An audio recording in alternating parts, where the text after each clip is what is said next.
the way I see it, you're the average of who you hang out with. And I started hanging out with Jacob more, and I noticed how he wasn't afraid just to get up and talk to everyone and actually express his opinions and let everyone know what was up, basically.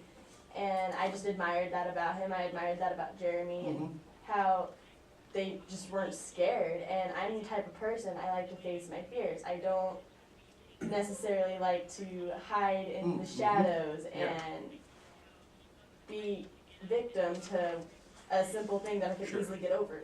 Yeah. So I reached out to Mr. Trainer. I was like, I need to get over this soon. Yeah. Especially like within professions that I want to go into, I have to get used to actually talking to people.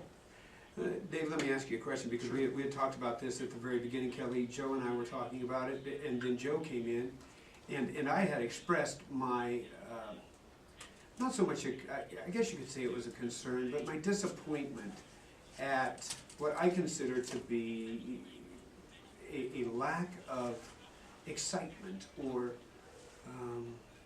support in our community of the arts.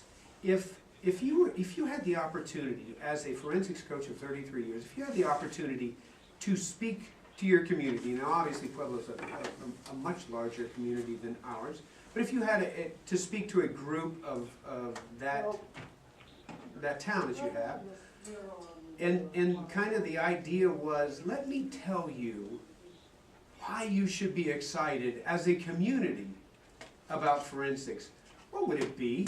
Well, I gotta tell you, after all these years of debating, I'd probably start with a question to which I already know the answer. What do you want for your children? Do you want the best for them? Then why don't you come out and see what we do with forensics?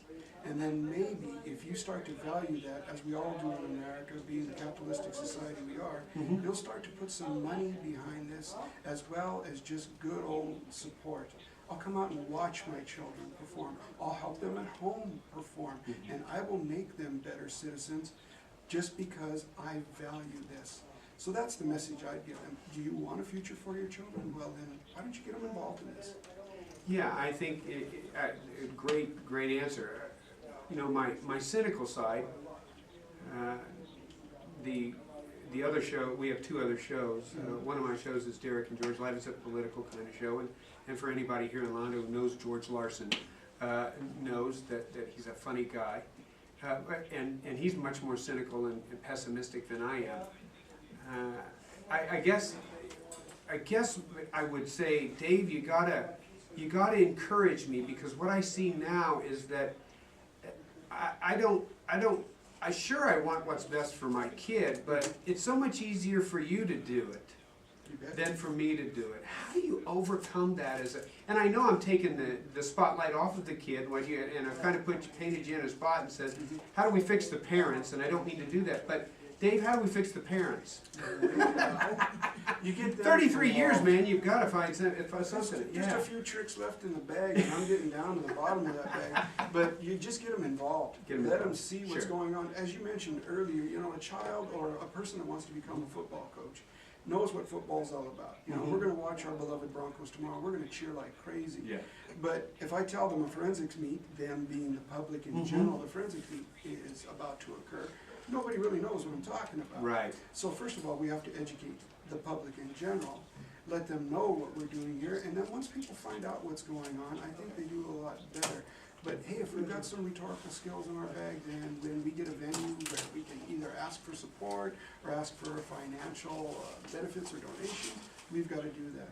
And I've been very lucky over the last couple of months where former students who are quite successful have come back and not only given lip service to, hey, this was great for me, but they've reached deep in their pockets and given us some money. I was pleasantly shocked that I would get that kind of support, because they told me, when I graduate and I get success, I'm going to, or I find success, I'm going to come back and help you out financially, and they did. And they did. It really helped us, and that's where the world turns. No matter how much we want to believe that this is just something good of its own benefit, we have to have the money to pay the bus drivers, we have to have the money to buy the debate evidence, we have to have the money so that we can go out and find those great poetry selections and everything of that nature.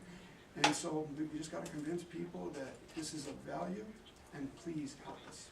I think that's fantastic. I want to switch gears a little bit and talk about something we talked about right off air, and kind of bring Kelly Jo into this, because this is interesting to me, that there seems to be some nefarious things going on within the coachdom of forensics, that there is actually, there are pieces that are rated, and I'm going to butcher this and slant it in my own way so that my point gets made. I learned that from George Larson. There are some pieces that just don't get given to anyone. I mean, there are pieces that are put away in the drawer for the, you'd hate to say for the top notchers, but. Well, not only top notchers, but Okay. and this is a hard thing for people to understand sometimes, and I see that in drama. Why didn't I get cast? Yeah. Well, because you weren't the type. Yeah. You know, there's a type, and sometimes not all cuttings are effective or perfect for that performer. So there's a special performer that can handle or has that kind of sense of timing for humor, or can carry that character, or this is a quiet, dramatic piece, and you can't have a yeller in it, you know, So it takes me a lot more as a forensics coach than them finding me one day, because I'm a first year teacher, and them handing me a book and saying how to be a forensics coach in 10 steps or less. It takes more than that. It takes a lot. The top coaches Uh-huh. are reading constantly, searching for material constantly. When I was here, I was so lucky to have Ann Keebler as our Sure. librarian. She was constantly finding new pieces, you know, bringing me, hey, I think this would be a great name. So you're constantly looking for material. I like that. And there are some pieces which are great starter pieces for kids. Go in and get your feet wet on this. It's got 2 characters. You're not ready to handle 6 characters. Right. And that. So take that out, learn what it's all about, see if you like it. Maybe this kid's only gonna go once and never come back, so I don't wanna give him, you know, this Yeah. great piece that I know I think will take somebody to state or nationals or something like that. So there's a training that goes on with kids and a nurturing of their talent and their experience, and I think the level of piece that they get helps to do that. You bet. It's kind of like, I'm sorry for interrupting, holding in reserve better than saying we're stashing this away. The rules of our state competition as well as the national competition is that if a student performs a piece one academic year, they can never perform it again. So Really? if I give that freshman an awesome piece and they do well with it, that's wonderful, but they would have done better their senior year after they had some experience I see. under their belt. You know, after saying that, it makes a lot of sense. I want to ask Ben and Megan, because I think this goes to what the coaches are saying. How much trust do you put in coaches then when they're offering you pieces? I put a lot of trust because I have no clue what I'm doing.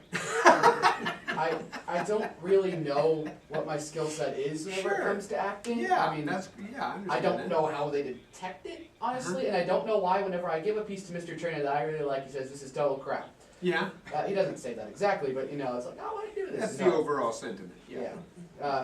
But That's interesting, and so you trust that. I And you have- say, you know, okay, because there is this sense of, trainer probably knows more at this particular time than I do, and so I'm gonna trust that if you say it's crap, then even though I may like it, I'll trust you that it's crap. So give me a piece that isn't crap, yeah. right?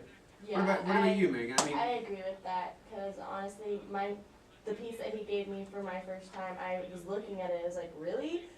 Like, really, Mr. Trainer? I'm not sure this would really fit me, and But he felt it did? yeah, Okay. definitely. He basically said, this is a good piece for you.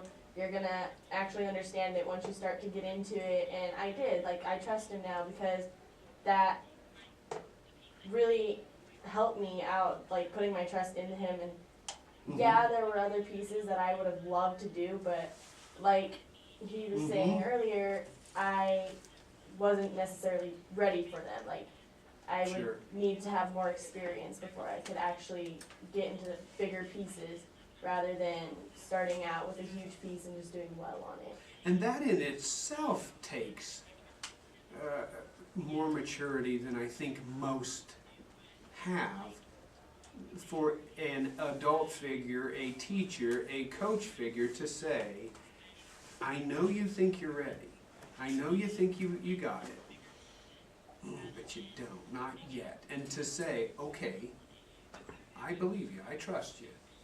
Yeah.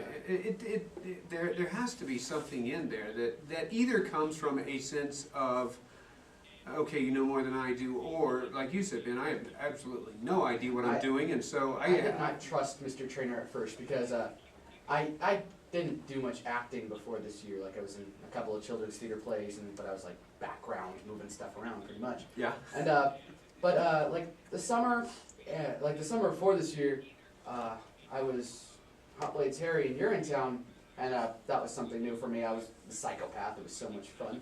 But before that, I had Something played. about those parts that just Yeah, it's great. Yeah. But before that, I had also played Curly in Of Mice and Men, and I got both those times. I was really, really big stage presence, like really angry, really not so much funny. I mean, Hot Blades Harry was funny to an extent, but he was funny because he was me. But then the first forensics piece Mr. Trainer gave me, I didn't pick a single one. He just gave it to me. It was My Darling Sarah by Shane Koizan, and it was poetry. And I read it and was like, this is sad. Yeah. I can't do this. This is sad. I'm gonna cry in the middle of a thing. Come on, lose it, man. Yeah, Come on. I did not trust that the slightest bit, and I just put it off. But then I started doing it, and I really found myself connecting with the main character. Like, not really. I can't say I experienced having a lover die because you know I'm 14. But I just connected with the character. I think it was just somehow it was the way it was written. I felt like I could just do it, you know. After reading through it and performing it a couple of times, I actually think the first time I fully read through it and did it was like the night before the first meet. I was just like, okay, this works. I'm not gonna have to. Maybe I can do something besides yell and jump around on stage. Sure. And hold guns and knives. Yeah. So is that what's considered, to David, to Kelly Jo, is that what is considered stretching, going beyond your boundaries to say, this piece is going to make you a better performer, a better forensics competitor? It's going to do something to you. It's not going to be easy.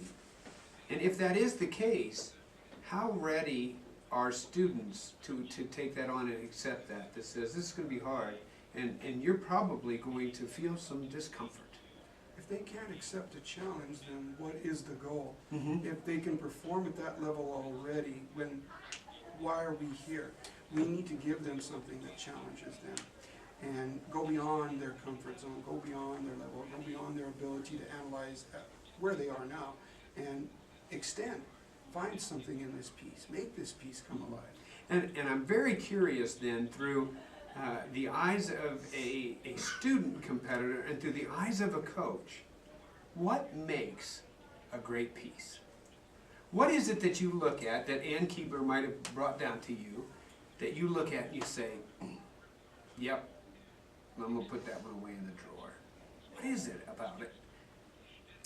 I think it's the writing. I think it's the piece.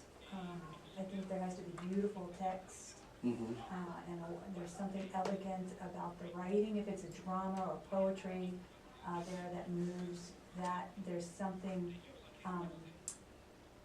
about the humor or the rhythm of the cadence of the language that's happening in the humor. I think it all comes down to the piece of literature. I think your top quality performances are really rich literature.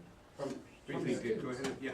Yeah, what I like to do is, when I see it performed by the student, if I'm no longer sitting in a classroom watching two students or one student perform a piece, but I've actually been moved to whatever the scene is, and that's where I am at that point, then that means it's a good piece to me. One more question for our coaches here, because I really, as the more you talk about it, I have this burning question inside of me, and I relate things to athletics because that's what I came up with. And you hear a lot of the times, you hear coaches who perhaps have not been coaching for 10 years, but they watch a football game, and man, it just all comes back to them. The adrenaline starts pumping, and it's almost as if they were coaching once again. I'm wondering, forensics for 25 years, for 33 years, Do you read pieces today and have flashbacks of, you know who should have done that piece was that kid I had 18 years ago. Man, this would have been the piece. Does that happen? And then you start salivating or slobbering or forget your name or whatever happens when these forensic things start churning in you. Does that happen? Never. And I'm really not being sarcastic or Really? ironic. When I Really? read a piece, I say, who's in that classroom now? It's Who can really. who can I give this to now? Because those students, in fact, I just met one of my former students from Rocky Ford here. I believe she's your principal's wife. And she was an orator for me way back in the day. I don't want to say how long ago. But nonetheless, But today, I wouldn't say, okay, this would have been a great topic for her in oratory, or this is a great piece for her. I'm saying, as I looked at just the other day on the National Forensics League's website and saw a great piece and said, oh, I've got a girl sitting in third hour drama class that would do well, or she would do well with yeah. it. That's it. But where are you And coming, I Jim? just think that because I don't coach anymore, Sure, but I would come across yeah. and go, that would be a good cutting. That would be a good But I don't think about connecting it to a okay. class. So there isn't this kind of flashback type of thing.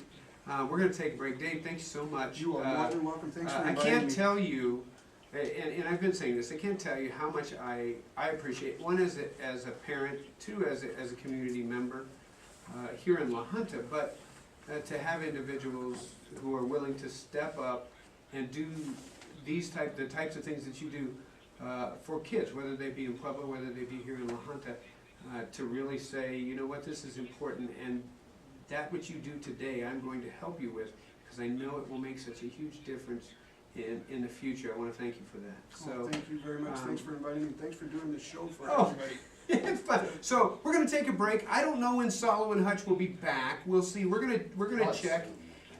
Jimbo, why don't we run a commercial and then run Henry's piece called "The Crickets Were Silent"? The By- crickets have arthritis. Thank you. The Crickets Have Arthritis by Shane Koizan.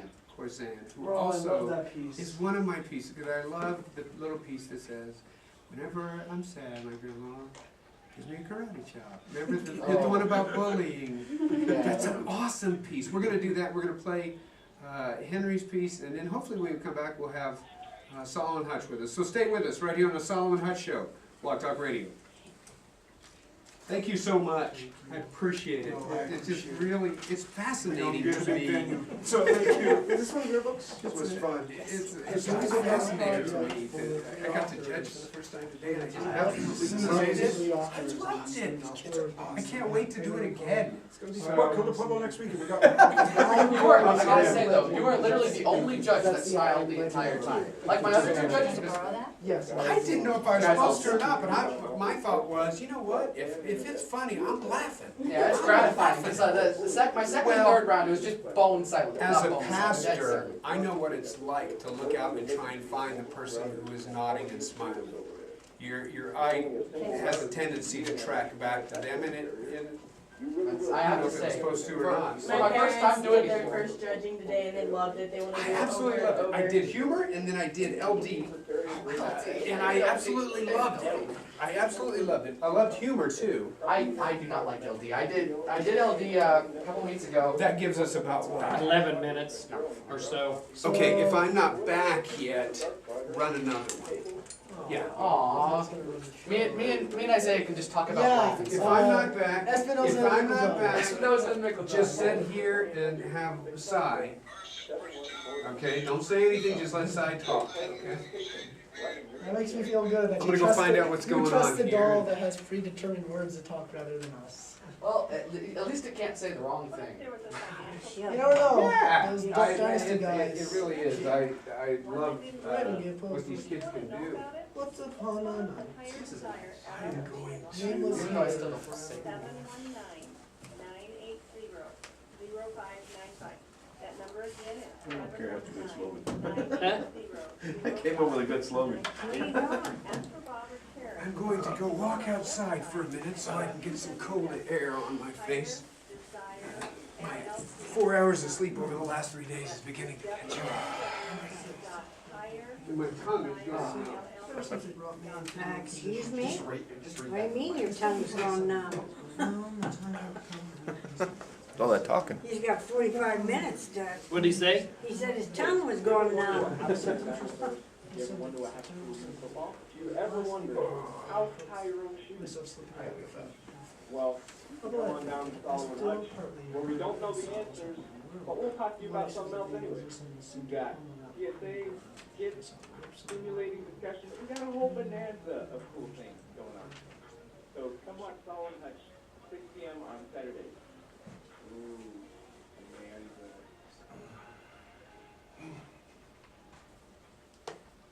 Did you know you was gonna be here all Salo and day? Hutch show. Oh, yeah, no, Oh. the dad date told me probably 6, 7, 8 o'clock. Oh, okay.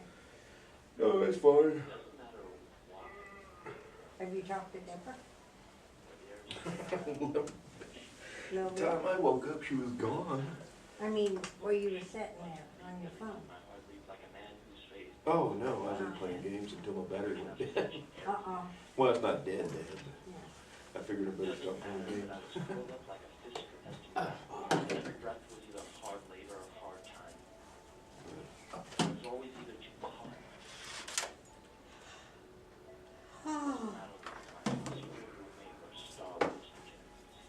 What's going on? Not much. I forgot that camera was there. I've walked in front of it. I don't know how many Well, times. everybody else has to. Oh, is it running? Yeah. Uh-huh. Oh. Oh, well. I just walked back and forth in front of it. I think it's still running, isn't it? Oh, this is Henry's piece. I want to listen to this. Never mind. I want to read this. I'll listen to it.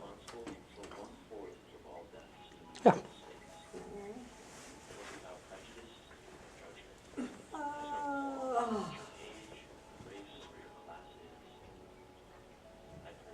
It's dark. Oh, man. do they have first place, and when they get their awards, do they have first place in like humor or Yeah, comedy? they have first place in. I mean, they don't have just one first place person, right? No, they, well, for the specific thing, like for humor, for, Yeah, there each will be category. one winner for humor, one winner for duo, and then other Okay. categories. And people, and they give prizes, to places 1 through 6. Oh, okay. It was fun. Kinda bittersweet. I mean, I gotta do it, but this is the only time I get to do it. Yeah. What do you have to do? Wrestling. He's wrestling. He's a wrestler. Oh, okay. Well, you said earlier it was your first and only time, so. Yeah. The stars aligned, and the one we'll hunt to meet was the one time I didn't have wrestling. Huh. So I got my piece on Tuesday.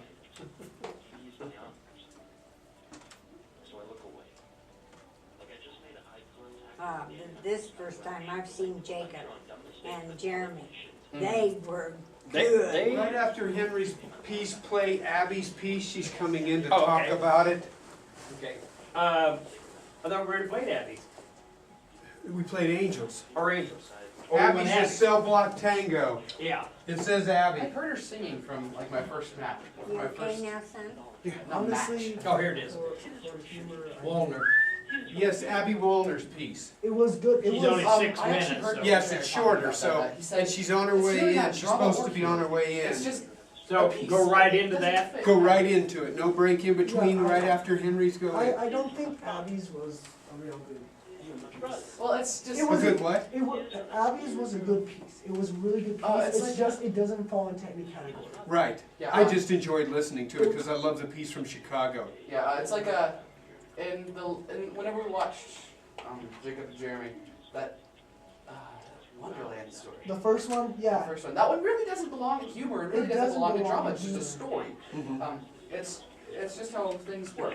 Yeah. But there's a piece I really want to do so bad. It's like it's Betrayer, Judas Iscariot. Iscariot. Yeah. Oh God, I want to do that so Yeah. bad. But now I'm stuck with.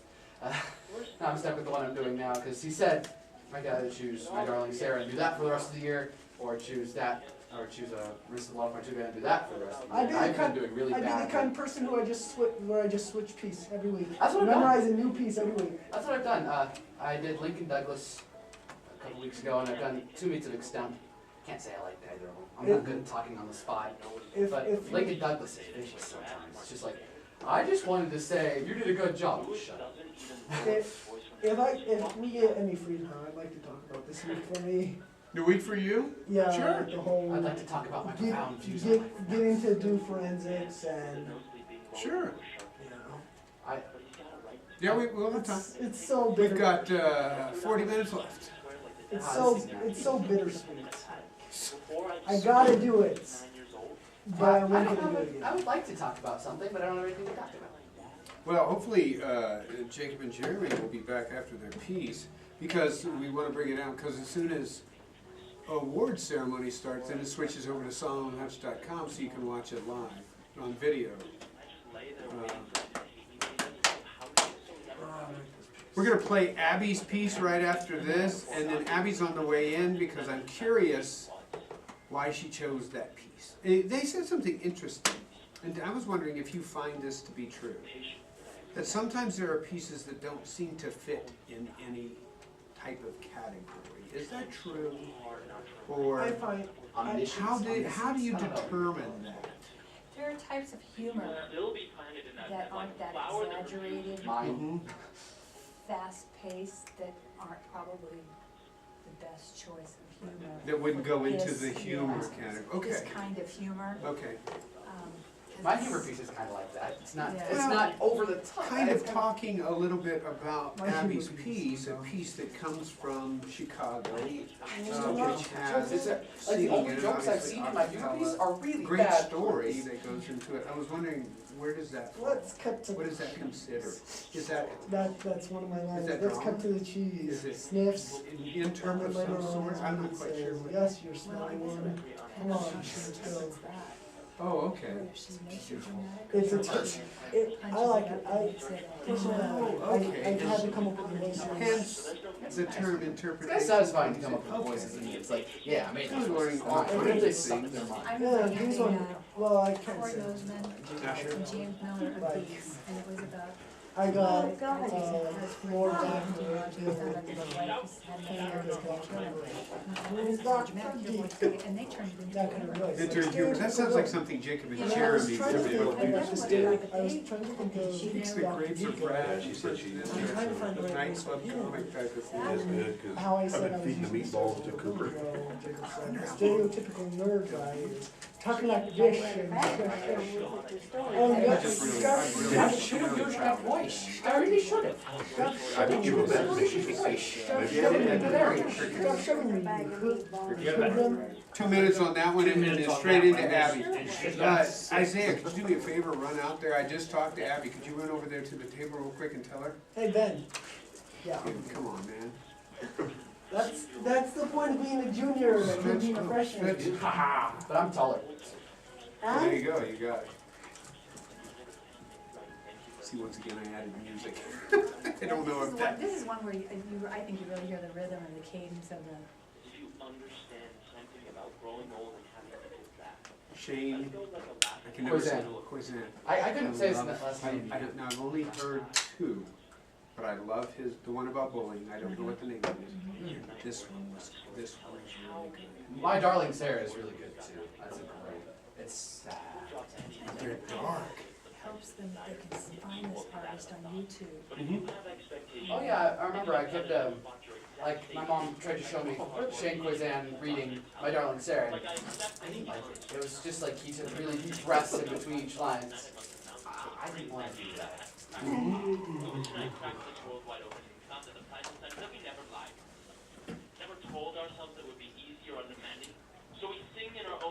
Who was it that did this one?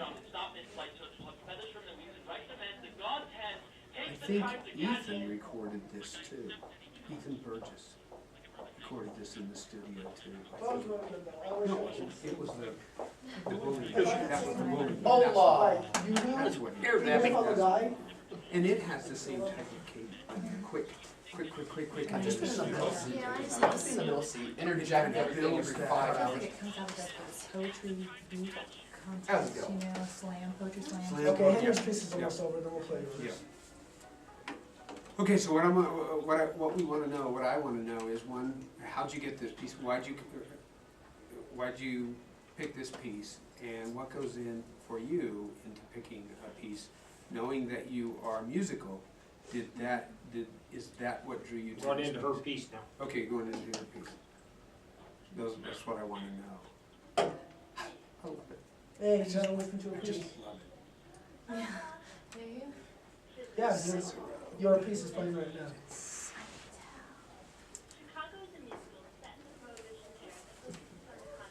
And so is this interpretation of, I took a piece, now would this be considered a cutting? Would this be considered a cutting? A part of it? Or, I know it's a scene in the movie, that's all I know, since I don't know anything about drama. Yeah. It's a scene. Yeah, it's a musical number from the show. This scene is all, you've taken one scene and lifted it out. Yes, So yes. it's a cutting of the whole musical, but she hasn't taken a little bit from the beginning. Okay. you know, So she hasn't cut the scene. Sometimes you at- can piece I saw one from the producers today. together. Well, it was Tango.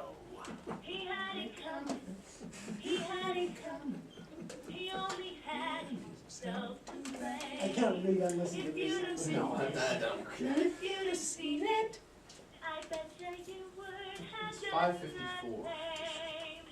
It's only 5:54? Yeah, feels like 12. Feels like less for me because I normally wake up at like 12. I'm sorry. So now it's woke up at 7.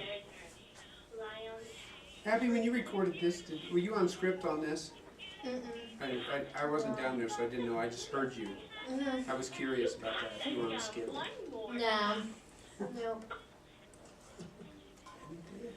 I asked if they found anything out there at the bubble dump. She said, a lot of glass, but they didn't need them. We saw a fox.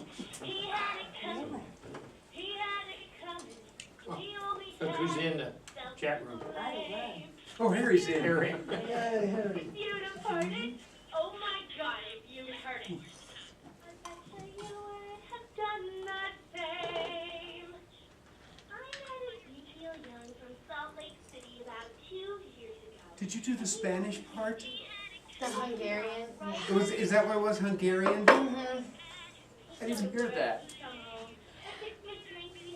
Not guilty. Eat fast, Abby, you got 4 minutes.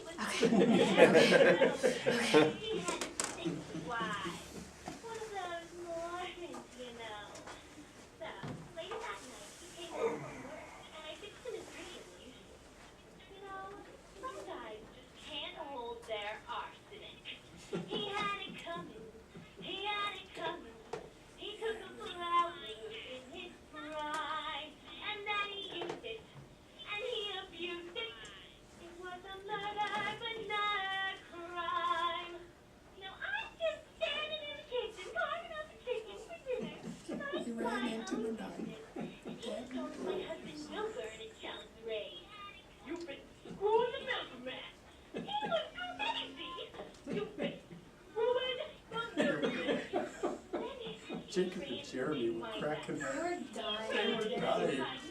They've never heard it before. Huh? They've never heard it before. Jacob came up and said, it's hilarious. Yeah, 3 minutes left. 3 Was minutes. this Okay. recorded like in a studio? Yeah. Oh, okay. Yeah. Go ahead and have a seat, Abby. What's the matter? What's the matter? Nothing. Oh my gosh. You just what? Huh? You just what? Is that a I bit? don't sit. I just don't know what that Oh, you had a bad day. Amy. Okay. Yeah. What's on? This So is we will one make clean neutral. is. But you're okay. I'm okay. I won't ask you about your bad day. Although we do like to dig, so I might. No, I won't. 6 to 8 inches of white crack, they were predicting 2 to 4. That's what Mom said. Yeah, well, they got 6 to 8. Now that's Catherine Zeta-Jones's part.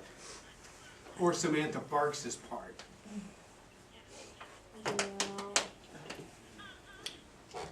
Everybody's mic should still be on. Oh, Yeah, you don't have to turn them off, I turn them down. Oh, okay. I just wanted to make sure, because I don't know. What Just spread eagle. I don't know what happened to my dress, but look at this.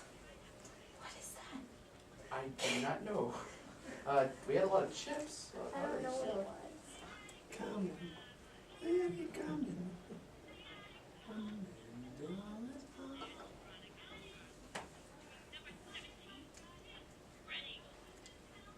How much longer, Jimbo? She has 2 more people. to 1 go. minute? We got about a minute. Minute and a half?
That's Abby Walder doing the cell block tango. Abby, thank you for being here on Salo and Hutch. I have a lot of questions for you, Okay. and I would love it, absolutely love it, if we could get your mother over here. Oh, hey. Come on, Vicky, come on over here, come on. Hello. Right there where I sit. I have some questions for you as well, because I know it's not fair at all. That's what we do here on Salo and Hutch. When the 2 stars of the show don't show up. We're doing something. All bets are off. Because I have a question about this. Okay, I'm gonna start with you, Vicky, okay? Okay. Because here's the thing, I'm gonna turn down your mic just a tad because I got some mic school. Okay. Jacob and Jeremy, duo interp, new piece this year. Okay? It's a play on The Sopranos called The Altos, and I think it's either Jacob or Jeremy is a nut salesman, and so you can imagine that there are a lot of play on words that has to do with that particular word. Now, Jake comes home with his new piece, and Mom reads it. Mom wasn't that happy with the piece. And she said, "Did you read the piece?" "Yeah, I read the piece. What did you think?" "I thought it was hilarious." I got the look that usually is somewhere between a teacher and a mother, with the devil put in there somewhere. Hopefully Christy's not listening to the show. And so there was this discussion. "Hey, Jake, don't you think you ought to tone some of this down?" So I think they did. Now, we come to Abby and the cell block tango. Now, Abby you've been in how many plays? I mean, you've played a lot of characters, haven't you? Yeah. So, is there a difference between Abby, my daughter, and the part that Abby plays, especially when it comes to the cell block tango and her piece? What do you think? I think anytime they're doing a play or something, they can go outside who they really are and explore a totally different personality. And so in the cell block tango, there's what, 6? Yes. 6 different people to kind of explore and play around with and have fun and change up. And See, thank you. create Thank- different nuances for them. Thank you very much, because Christine could not get past, excuse me, but Jacob and his nuts. I'm sorry, he just couldn't. I think that's interesting, because you look at Abby and you say, oh, there's sweet Abby, and then, blam, here comes a piece like that. Is that fun for you? Kind of, yeah. I mean, it's cool getting to play a character that's more like sinister, I guess. Uh-huh. I experienced that with this past fall production of Pippin too. You know, like evil. I'm evil queen. Yes, you were, and you did a It's fun to play, fantastic like, job. A sinister character too, I guess. Yeah. And so, how did you pick this part? Actually, Miss Smith approached me and said that. You did Yeah, this, she Kelly did Jo, this. you did it! No, I'm never gonna be on the show. This is her work. Fantastic! But when I found out that you could do singing in the middle of your piece, I was actually really thrilled to hear that, because of the fact that I love musical theater and singing, so it was really neat to be able to pull that into forensics and use it Sure. to my advantage. So I thought that was awesome. You hear the bang, bang, bang that's coming in. Salo and Hutch has just come back. We've arrived. Be careful about hitting your tables, okay? Be careful about hitting your table. I want to welcome Harry Marlowe into the chat room. Harry, brother, we're glad that you're here. Hello, Harry. I went out and I found Abby, and I said, Abby, you gotta come in, and you gotta talk about the cell block tango. Oh my gosh. Oh, it was such a fun piece. Here's what I just found out. Breaking news on Salo and Hutch. Mrs. Smith did this. Really? Not did this piece, did this to Abby. Really? Yeah. That's awesome. Yeah, isn't that? What do you think about, as a coach, do you think of, this could stretch, you could use the talents, and of course with the singing, all of those, and that to me is the part that makes it, is the singing. Do you ever think as a coach, ooh, I don't know about that piece? Or is that something that you as an artist have really come to kind of, not push away, but to look at it in a positive way? Yes, you do look at pieces and go, ooh, you know, and so you have to consider whether it's audience appropriate, and Sure. you have to check, and is it age appropriate Mhm. for these kids? Right. I wonder if ours is school appropriate. And sometimes then you need to adjust that. When you're thinking about Abby, I was looking at a young lady who has had a lot, and this is as a coach, thinking of a coach, she's played a lot of the ingenue, the good, you know, parts and so forth. And it was a stretch for her to play the evil queen in Pippin, and it would be fun for her. And so I was thinking of that, and what a great job she did with that, and her singing. So this is a way where you can pick a piece where you know that you've got, and cultivate some talent and talent that they have to I want to read to you, Abby, Harry Marlowe in the chat room says, been here all days, guys, just logged on to comment about the cell block tango. I'm a fan of Chicago.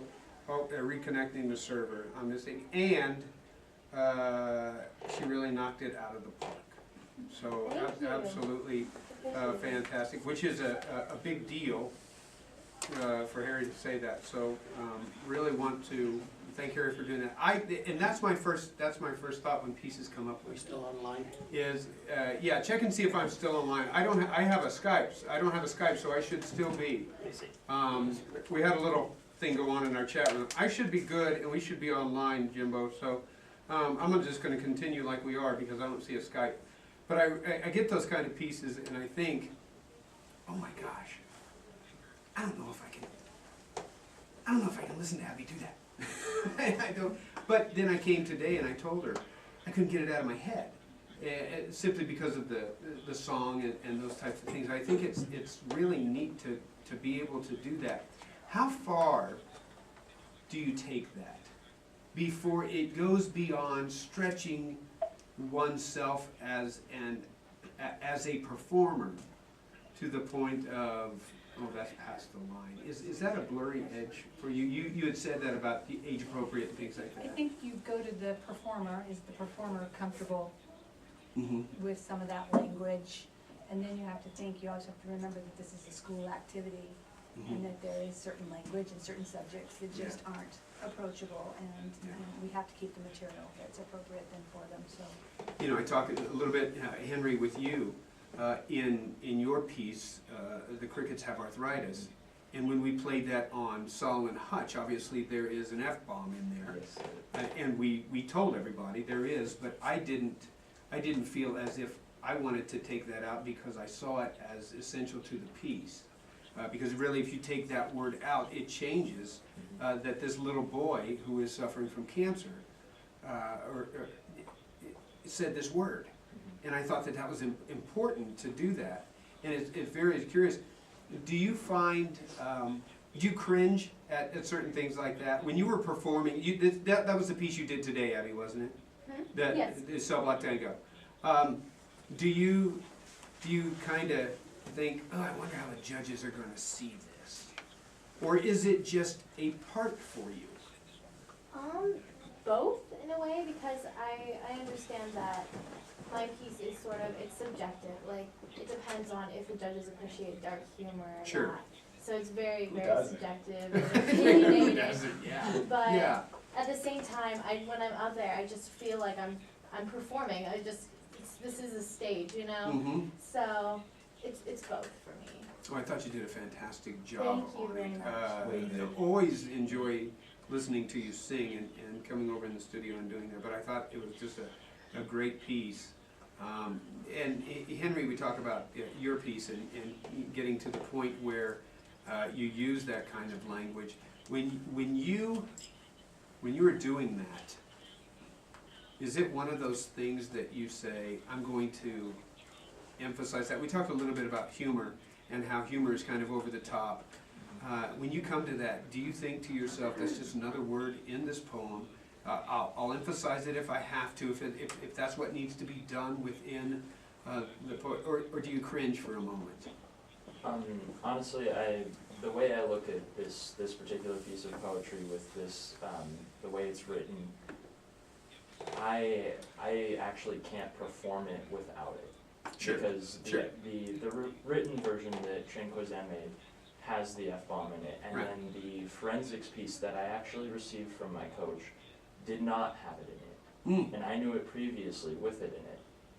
And so I put it back in because I felt that it is one of those situations where it's so powerful that it needs to be in there, because what it really is symbolizing is this 9-year-old boy realizing that he's dealing with something that adults are the only ones that Right. should have to deal with. And that's why I was saying I thought that it was essential. This whole discussion started about what I was talking about with your mom not being comfortable with all of the references in the piece. You're just talking about Brazil nuts. Our piece is your life with genitalia. Yeah. Everything Clyde Hendrickson writes is. And then I asked her, when she saw your piece today, what did you think? She said it was great.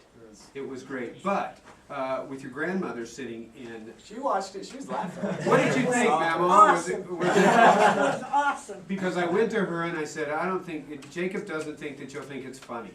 And she said, does he think I'm an old fogey? And I said, no. Well, maybe. I'm not sure. Prove that you were. But I think that's, and I want to ask all four of you, Jacob and Jeremy, Abby and Henry, how far will you go with a piece? What would be in a piece where you would say, I can't do that. I can't do that. I think there would have to be like a large amount of profanity that's just profane, just to be that, you know? It has no- Gratuitous It has no meaning, and it's just focusing on people like to laugh at bad words instead of people like to laugh at how funny we are. And I think that goes towards and talks about kind of what Kelly Jo was talking about, what Dave was talking about, the coaches were talking about. I don't think that would be you. I would be uncomfortable with you doing that simply if it was gratuitous and just because it was in there because that's the talk of the day. We hear a lot of that is just kind of out there. What about you, Abby? What's your line? I think that I would probably be uncomfortable with performing a piece that had a lot of like really offensive jokes about like race or religion. Mhm. So like if they were really, really offensive, I wouldn't want to do that just in case somebody in the room is gonna get really offended by something I'd said. So Yeah. Uh-oh. My wife's in the chat room. She's listening. Okay, she says, I'm listening now. Way to go, Salo and Hutch. What does he say? You and your nuts have my blessing. Jeremy? That's just kind of weird. That's weird, that was my mom, that's strange. Appreciated, officially. I love you. I love you, Christine. I'm just saying. What about you, Henry? Where's the line for you where it goes beyond a character and begins to kind of blur that line of who you are as a person and or what you believe as a person? Well, I kind of sit in between what Abby and Jacob said. I definitely, anything that's just over the top, like obvious amounts of swear words, is not necessary. You know, you can get your point across with a much better selection of words, and also I would hate to have anything riddled with, you know, things that like slant Racial people, slurs, anti-Semitic things, those things. anything like that at all. I mean, unless like I said earlier, it's completely important to the piece. Okay. You know, like I'm really kind of in between, because if I It's had not to, the piece, but it's important to the piece. yeah, you know? yeah, exactly. Like it's a matter of quantity, I think, because like if I was performing a piece about civil rights, sure, one racial slur would be an adequate, like, just to set a tone. Important to the piece. Yes, yeah. but like just sitting there spewing profanities would not be okay. What about you, Jeremy? He has no I'm- line. There's no line. I'm a little bit, that's only half applicable. I'm a little bit a mishmash of you guys. A hodgepodge. Hodgepodge, shout out to Hey, this oh, man. The shout remains out. The shout remains out. What do you think?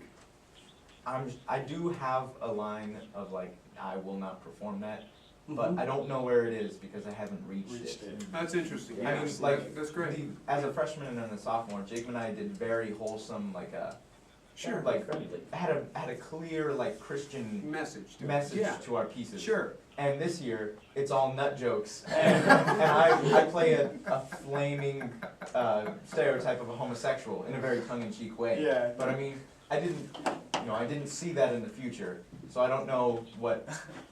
How far I would go. Was that done to bust through the stereotype? What's that? I'm sorry.